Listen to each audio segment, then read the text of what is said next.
I was born and raised in San Antonio, Texas, grew up there on the northwest side, basically my whole life till I went off to college. My mother is a public school teacher. She's going into her 20th year of teaching there. His parents eventually divorced and he lived a long time with his grandparents. So I know that he was really influenced by his grandparents and really, I think, sees them as some of his heroes. Went to Boston College, studied economics. So it was right after the financial crisis. And I was very much interested in what had happened to destroy the economy, for so many people to lose their homes. And it had a profound impact on me.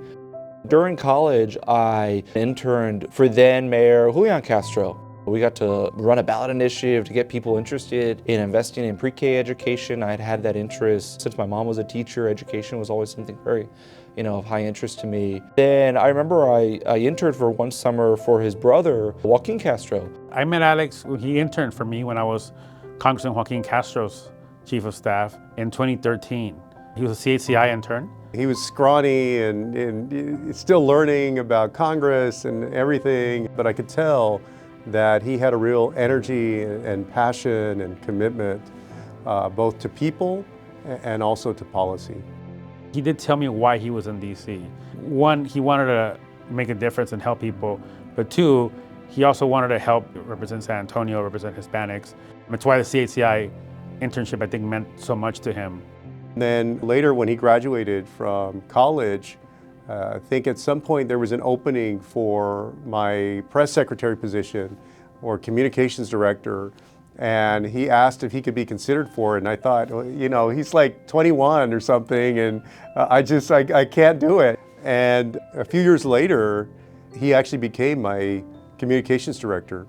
And I really should have given him the job the first time. I just didn't realize how good he was.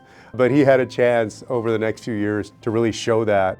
And then Alex also worked on my brother's presidential campaign. He was doing communications work as well. My brother had incredible confidence in him.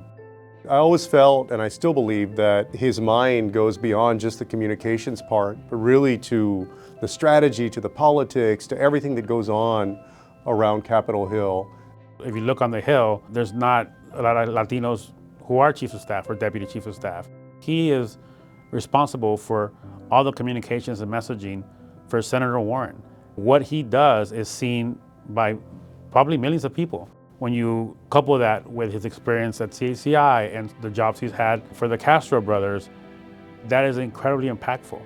I remember the first time I was thinking about, leaving San Antonio to go off to school. And that moment when I'm in the driveway and my grandmother, is doing the sign of the cross on my forehead, giving me the last prayer before I leave. And she just, remember telling me, hey, remember where you come from and who you are. And that's always, stuck with me. My experience now working to defend some of those programs is certainly a byproduct of, how I grew up. I think about, my mom, who's a teacher, and right now the Trump administration trying to abolish the Department of Education. The fight for justice is really never one and done. The stuff that we achieve here, it can sometimes be temporary, and we got to keep at it. And you don't get what you don't fight for, to quote my boss, Senator Warren. I think it's important to recognize extraordinary talent and also people who have fought their way along to get to where they are. Both of those things are true for Alex. And I think that as accomplished as he is in his early 30s, I still think that his brightest days of achievement are ahead.